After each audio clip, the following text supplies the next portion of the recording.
Hi, this is Kane Hodder, Victor Crowley, Jason from Friday the 13th. You're listening to WithoutYourHead.com. Welcome to the station of decapitation without your head. I'm Nasty Neil. That would make me terrible, Troy. Yes, and joining us is Mark Steger, the Demogorgon of Stranger Things, and a bunch of other cool monsters. Yeah. Oh, yeah. So how you doing tonight? I'm well. I'm trying to stay warm here. It's a little cold. Yeah, I'm good. I was actually just looking at some Stand Against Evil footage that I'm editing for my website. Very cool. Well, what's that show like? Being part of it. That was actually a really fun gig. Have you seen it? You know the one I'm talking about? I haven't seen it, but I actually saw your footage in it because it was cool because you play kind of regular guy and then you transform into a monster. I transform into a Spider-Man, yeah. Yeah, it was really fun. It's Dana Gould's new series. It just got picked up for a second season. It's a supernatural comedy. Mm-hmm. Takes place in a town that's sort of cursed by demons. And Dana Gould's a great guy. He's a really, really funny guy, and it's a fun show to work on. Yeah. Mm-hmm. That's what it is. Yeah. So I think it's on ISC. Mm-hmm. Is that a recurring role, or was that one episode? It was one episode. Mm-hmm. Who knows? Maybe they'll bring me back for something else. Yeah, definitely. We'll see. Yeah. Yeah. It's weird because you asked if I watch it, and I haven't yet, and I do plan on watching it. And kind of like with Stranger Things and shows today, like Netflix has really changed how you watch TV. There's certain shows I watch every week, and then some shows, you watch, binge watch has like become a thing. Yeah, it's pretty interesting that, and what they're doing, especially Netflix, like they're doing stuff for pretty, they're not going for like the lowest common denominator. They're just like doing all these different types of things, mm-hmm. and that appeal to different audiences. Although of course there's some things like Stranger Things that are just huge hits as they are, but they really, it's interesting to me. It's interesting looking around and seeing the kind of the really diverse types of programming they do there. Mm-hmm. I think it's great. Yeah. The Stranger Things really seems like a show that really took off from word of mouth.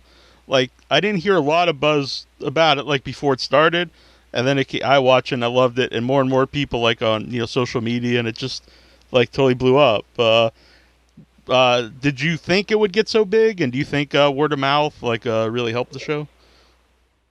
Well, word of mouth and all the stuff that was happening on social media around it for sure helped it out. I mean, it was... I would be driving around LA and I'd, maybe see like some like posters on buses or something, but I didn't really see much about it, much promotion otherwise. But it definitely struck a chord, and you never know when that's going to happen, but it really, there's something about, I hate use the word nostalgia. I mean, but there's that 80s thing that was going on, but it was more an homage to that period of filmmaking, I felt, than just, somebody trying to cash in. It was a very, very heartfelt homage. And I think it really resonated with a lot of people. The fact that it wasn't, another, middle-aged anti-hero show about a middle-aged anti-hero, mm-hmm. Dude. It was this multi-generational story. It just, something about it just really, people really responded to it. And, it's just very, amidst all the horror and the suspense, it's also a very sweetly human story. I think all those things were going for it. Mm-hmm. Before. Yeah, no, but anyway, answering your question, like I don't think anybody really expected it to become the kind of phenomenon that it did. I wasn't. It was one of those ones I read the script and I met the directors. I read the scripts and I was working with this great crew from Spectral Motion who built the monster suit, and then all the other wonderful actors on the show, and I thought, oh, this is a good one. I'm gonna look back and be able to say I like this. Mm-hmm. But I don't think anybody had an idea that it would be the huge hit that it became. Yeah. No, when they're building like the suit for the monster, do you have any input into that? And like, how do you go about like deciding how you're going to like the movement and how you're going to portray a creature? Well, for this, the creature was designed by Aaron Sims, who's done quite a bit of character design for film and television. So it was pretty well all mapped. Like the shape of it, what it looked like was pretty well designed. And then Spectrum, what happened, how the process goes, a laser scan was made of my body. They also cast certain parts that they did a full head cast, and then they make a positive from that. They make a full size, life size, sculpture of me, positive of me, and then they sculpt on that. They sculpt the suit, like the creature onto that, and then they run the suit. And then it was the process. The process took 2 or 3 months. I can't remember exactly how long. It was pretty quick for such a complex character, and it would add bit by bit. I'd go and try the stilts. I'd go and try the arms on, that I was puppeting, and eventually the full animatronic head, and and we would troubleshoot parts of it that maybe could work better to make them work better, make it easier for me to move in, and it was I wish people could really see that suit, see it live in action, because it's really a remarkable work of art and engineering. It's really the most complex suit that I've ever worked in. And I'm sorry, what was your question? I just how do you determine how you're gonna move when you're the Demogorgon, for example, in this one? Well, there's I got direction. I got some pretty simple direction from the Duffer Brothers about what my character was doing, what he wanted. Which was, he was basically, he was this creature that existed in a different dimension, would come into our dimension and feed, and basically like a shark, it existed in between 2 atmospheres.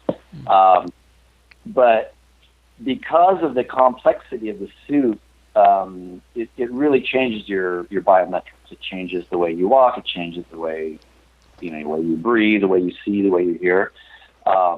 Because it places limitations on all those things in certain ways, but it also, that also makes you feel like this other, makes you feel like this other being. So it really feeds you, and then you're on set and you're with these characters who are reacting to you, these terrific actors who are reacting to you and basically selling it, selling what you're doing.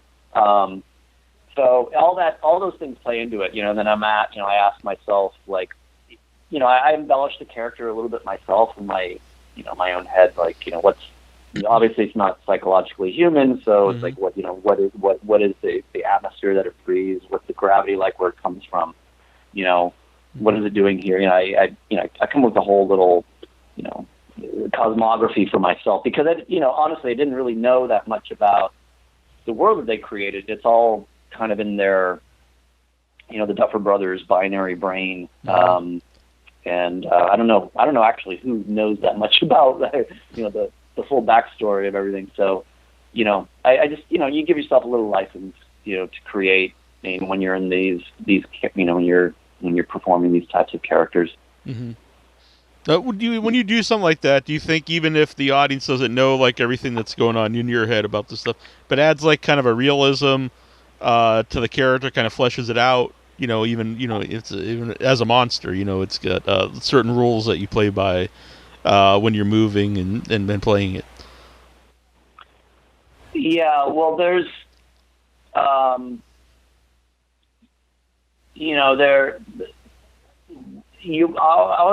try to strive for a certain degree of naturalism, which seems ridiculous because it's a totally unnatural character. Mm-hmm. But you want it to have weight, you want it to have presence. So, and also for me, when I watch something, I want it to feel like there's some sort of internal logic that the thing is following it. I mean, if it's trying to tell the story and create this world. Obviously, there are films where that's not necessarily required, but for this, you have to feel like there's like it has a history. You know what I mean? You have to feel like this character, it makes sense in its world for however it evolved. Mm-hmm. So I think about these things, they're concerns for me when I'm portraying these types of characters. Yeah. Yeah. So what when you said it's coming out to feed, and do you consider the Demogorgon, the monster in Stranger Things, a villain? Or no, not really.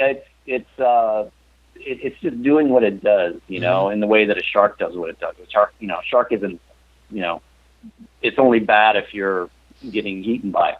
Right. You know what I mean? Uh-huh. It's doing what a shark does. Yeah. You know what I mean? If my dog, takes a shit in some place where I don't really want it to, I can say it's a bad dog, but it's just he has his own reasons for what he's doing. Yeah. It's not it's not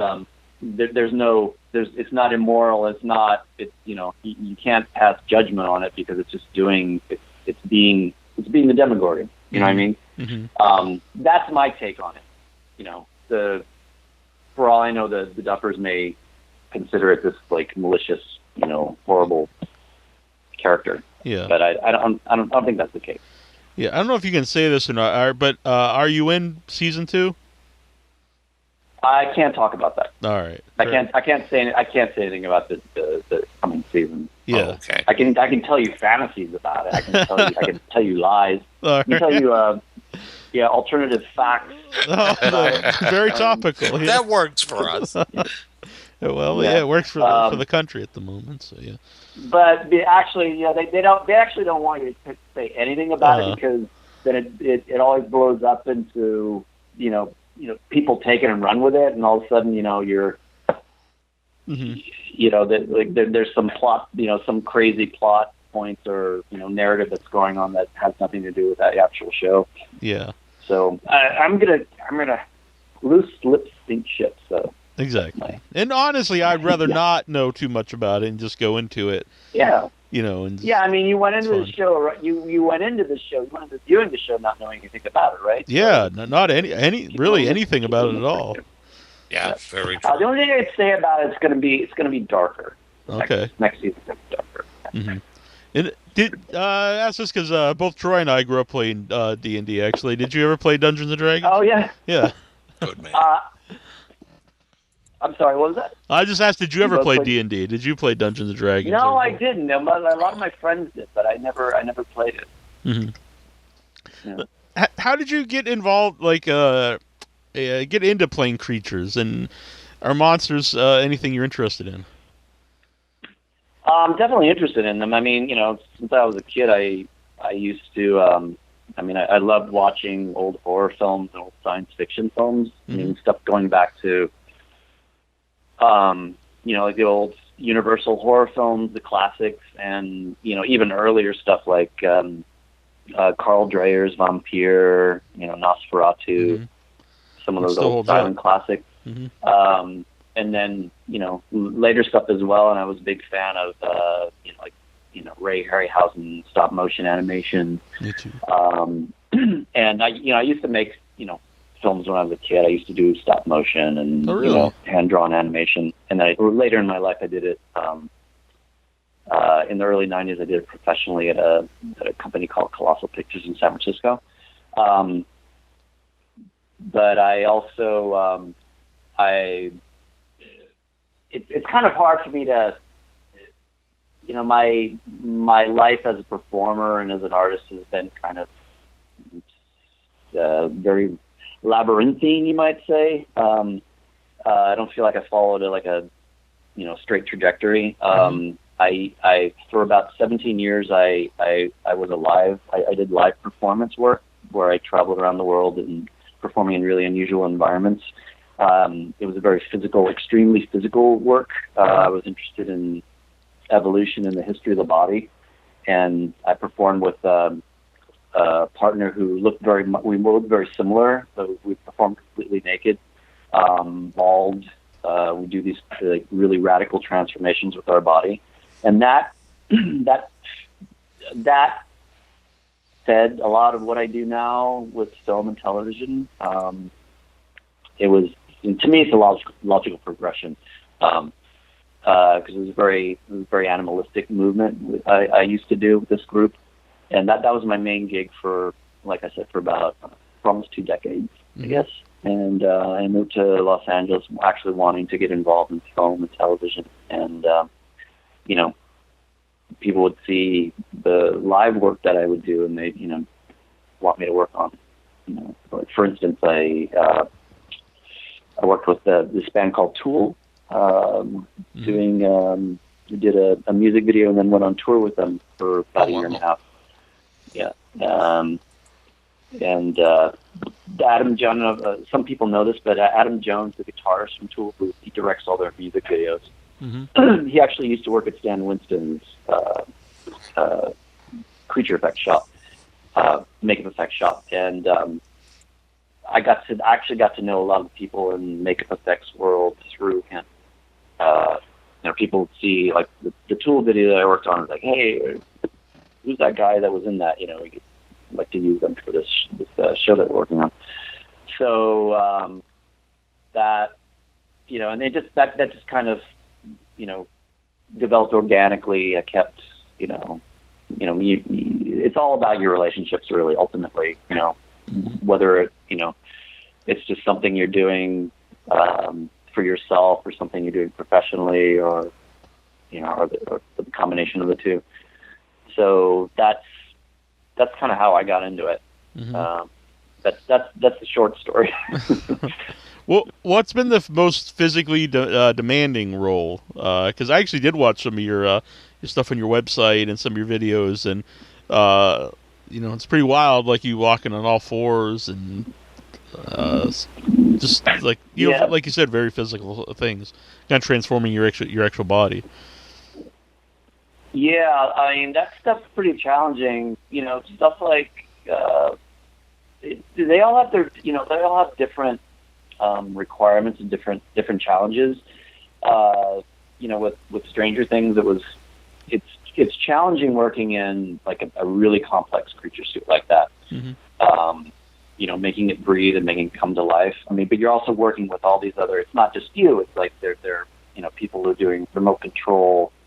Controlling some of your appendages with remote controls, but the live stuff I did was very challenging because we would go into these really kind of extreme environments as well. We perform in treetops and castle ruins and factories and ships and the LA River, and that would be the environment could be kind of harsh. It could be it would be really cold. You're in some really kind of polluted environment sometimes, or you're hanging off of a bridge. So we did all our own rigging and producing we did everything ourselves. So that was those were some of the more challenging things I've done.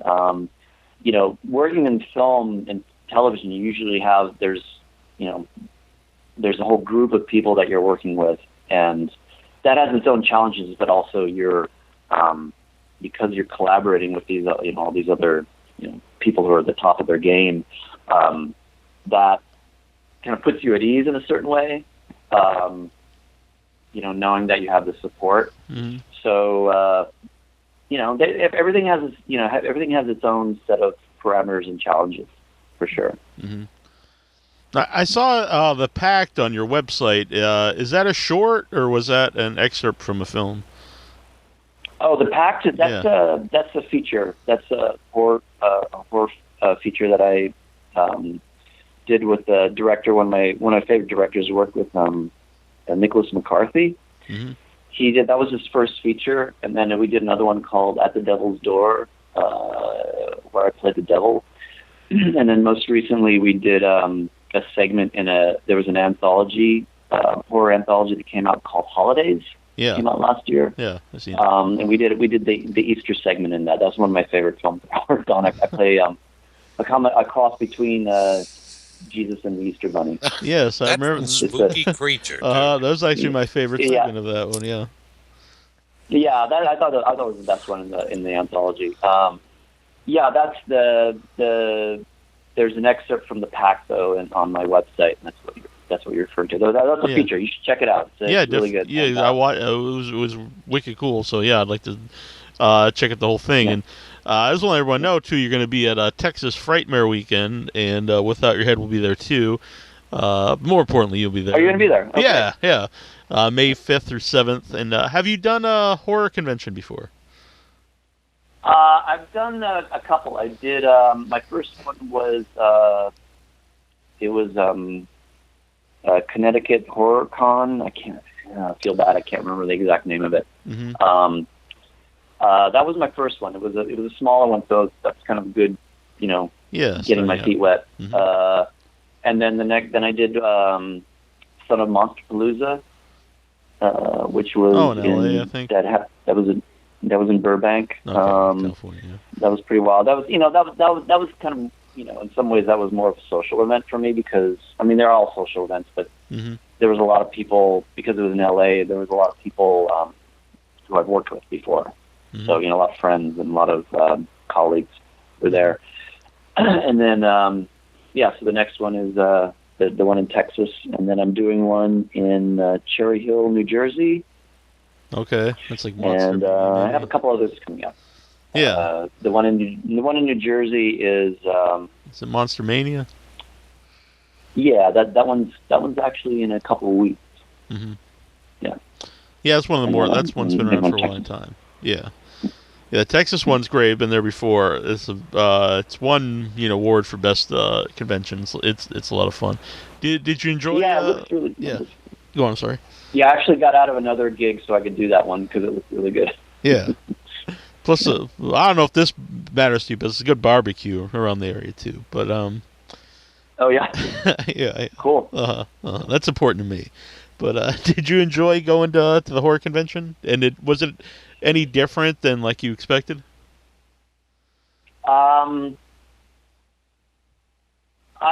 really enjoyed it. I enjoyed the people. The people are terrific. They just have so much passion for the genre, mm-hmm. And they're all really smart, and they're interested in what you're doing, and they have some great connections with people. I'm a bit of an introvert, so going to these things is a little mind blowing to me. Uh-huh. Just like so many people, so much interaction with people, just constant. So it was a little overwhelming at first, but I really enjoyed them. Mm-hmm. You said you're looking forward to these other ones coming up. You said you're an introvert, so how did you even it's one thing to play something when you're under a mask and everything, but how did you being totally naked, you said you're doing that for like 20 years. I think that would be like the opposite of anything you'd want to do. Well, I have ideas that bother me, and I just have to do something about them. It doesn't matter. It doesn't matter that I'm, I don't necessarily, I don't think of myself as an exhibitionist. I'm sure some people would argue with me, but I don't. Right. I don't have the desire to go and be naked in front of like thousands of people. Uh-huh. It's just like I had this idea. It's like, okay, I got to go do this. I got to go do the show in the LA River, and invite people to drive down in there and, witness this thing, or, perform in front of, 26,000 people at an amphitheater with Tool. It's it's just a, I get inspired and I get these ideas in my head and I have to do something about them. So, and the thing is, what I love doing most is collaborating with people I care about and people who I respect, on creative projects. Mm-hmm. So it's more about that than anything else, and that overrides whatever I'm feeling like my urge to be, alone, sitting at a drawing table drawing. You know what I mean? Mm-hmm. So that's just what I do. It's what I've always done, and I imagine it's what I will always continue to do. Yeah. Do you have any wild stories being on the road with Tool? Wow, wild stories. Well, the first leg of the tour that we did with them was we started in August, the end of August 2001. Mm-hmm. So 9/11 happened, like we were about 10 days into the tour.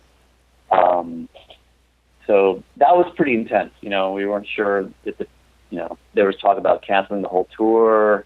We weren't sure what was going to happen. And we were actually, I think it was like 10 days or 2 weeks later, we had a gig at Madison Square Garden. So, it was a question whether or not we were going to continue on, and we ended up continuing on and actually finishing the whole tour. So that just that in itself was pretty wild. Obviously horrible in many ways, but also, but just going out and connecting with people after that was a pretty amazing experience. And actually really glad that we ended up doing the full tour. I think we only missed one. We ended up having to miss one gig because of that, one of the venues. But it was like they're great guys to work with.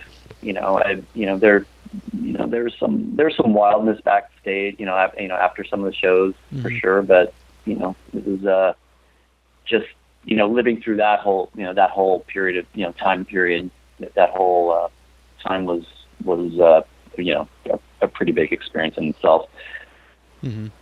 And you talk about doing a lot of genre films and movies and TV shows. Is that a genre that you also like to watch? Just if you want to watch movies or TV shows. Do you like to watch horror? Yeah. I don't have a specific genre. I guess I'm kind of science fiction mm-hmm. buff to some degree. That's a big part of my my youth, and I still read. I'm reading this Neil Stephenson book right now, Seven Eves. So I guess I'm still in the science fiction. But I respect work that's done in any genre that takes it seriously and does a good job. I mean, I think, vast majority of a lot of stuff that's out there isn't that interesting or, uh-huh. To me, but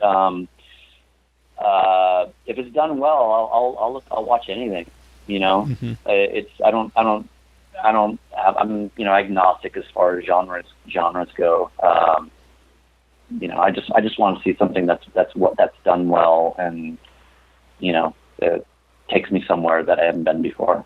Yeah, you mentioned a few of them, but do you have like one or two favorite creatures that you watched growing up, and then you could say a couple that your favorite that you played. Yeah, I of course, Frankenstein, Boris Karloff's Frankenstein. Mm-hmm. I love that. I loved a lot of,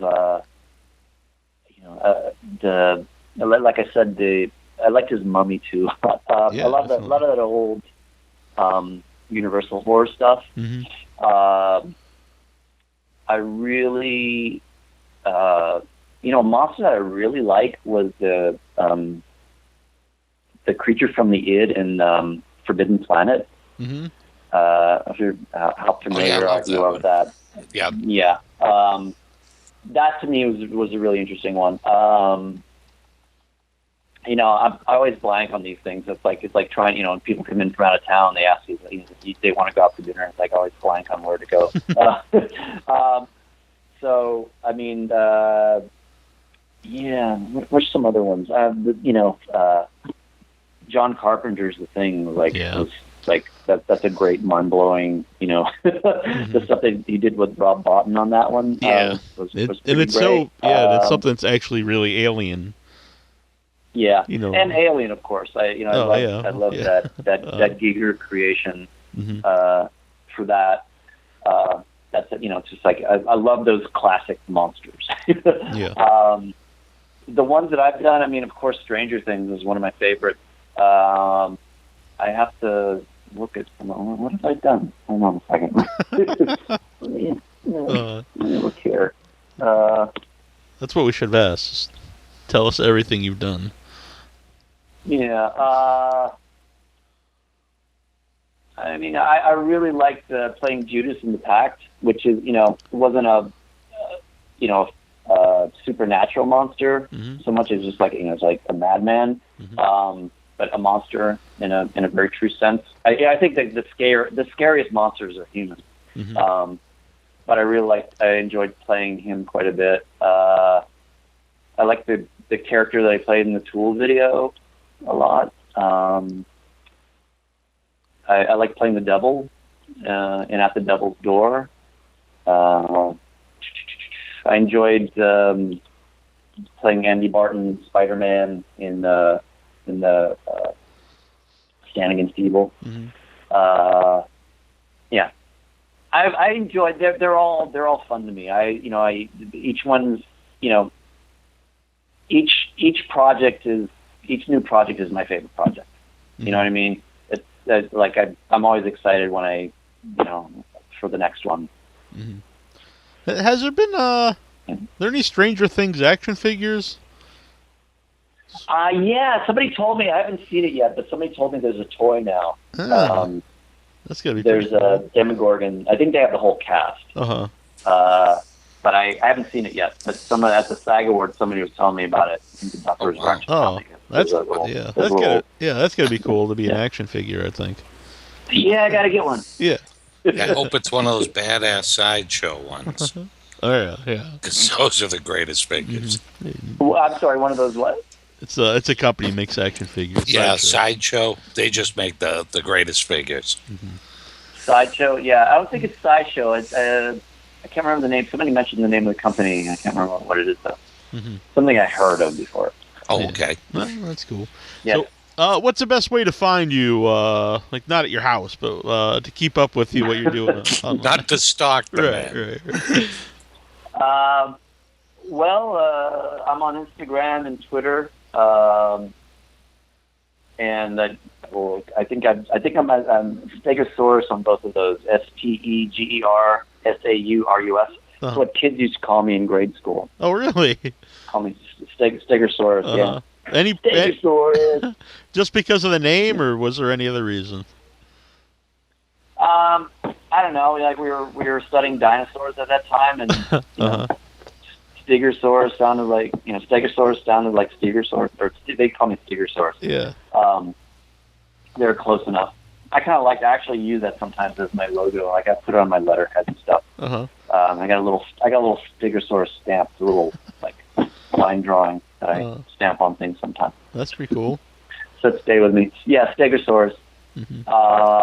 I think that's for both of those handles. That's my handle for both of those.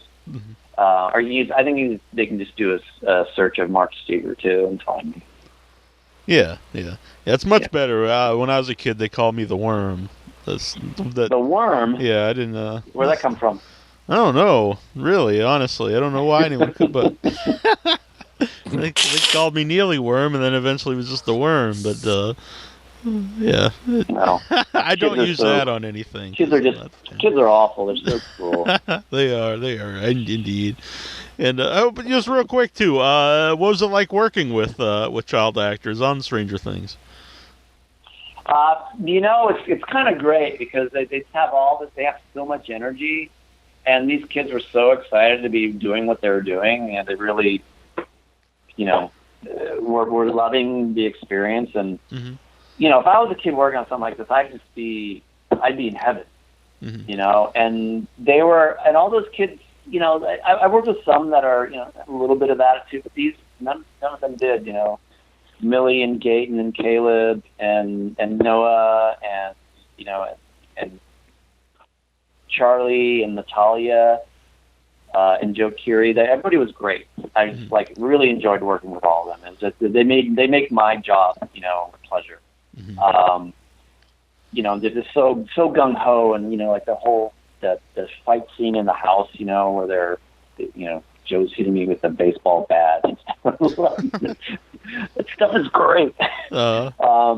Yeah, it was, we had a blast. Had a blast working with them. Very cool.